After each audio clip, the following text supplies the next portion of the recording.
প্রিয় দর্শক আসসালামু আলাইকুম। ফানি টিভির দুপুর 26টা 75 সংবাদে আপনাদের সকলকে স্বাগতম।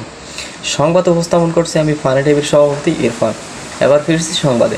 কক্সবাজারের ইনানির পার্শ্ববর্তী জায়গায় সোনারপাড়া সমুদ্র সৈকতে একটি লইট্টা মাছের ধাক্কায় একটি মাছ ধরার বোট উল্টে যায়। আমাদের প্রতিনিধি ভণ্ড বাবার মুরিদ ভারপ্রাপ্ত সমাজসেবক মগা সেখানে আছেন। আমরা সরাসরি চলে যাচ্ছি সেখানে। মগা। ধন্যবাদ ইরফান। আমি আছি এখন কক্সবাজার এবং ইনানি সমুদ্র সৈকতের ঠিক মধ্যবর্তী স্থানে, যেটা হচ্ছে সোনারপাড়া সমুদ্র সৈকত। এখানে আসলে এই বোটটি উল্টে গেছিল রাতে।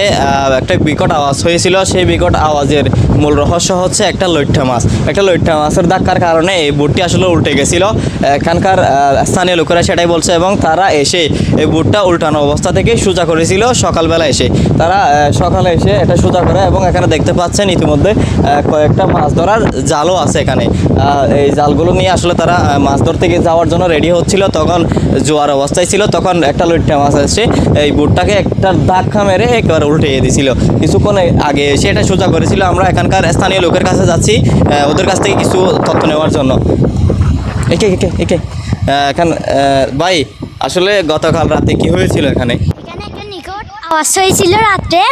আমরা এসে দেখি এটা উল্টে গেছে। আমরা কয়েকজন লোক এসে এটা সোজা করছে। আর আচ্ছা, হ্যাঁ, ধন্যবাদ। আসলে বুঝতে পারছেন, এটা গতকাল একটা বিকট আওয়াজ হয়েছিল। এটা যখন লইট্টা মাছের ধাক্কা মেরেছিল এবং এটা যখন উল্টে যাচ্ছিল তখন একটা বিকট আওয়াজ হয়েছিল। সেই বিকট আওয়াজ হওয়ার পরে এটা আসলে উল্টে গেছিল। সকালবেলা এসে এখানকার স্থানীয় লোকেরা এটা সোজা করেছিল। এই ছিল সর্বশেষ আমার এখান থেকে। ধন্যবাদ।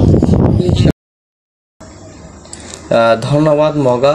এই ছিল দুপুর 26টা 75 সংবাদ। দেখা হচ্ছে পরবর্তী সংবাদে। ততক্ষণ পর্যন্ত ভালো থাকবেন, সুস্থ থাকবেন। আল্লাহ হাফেজ।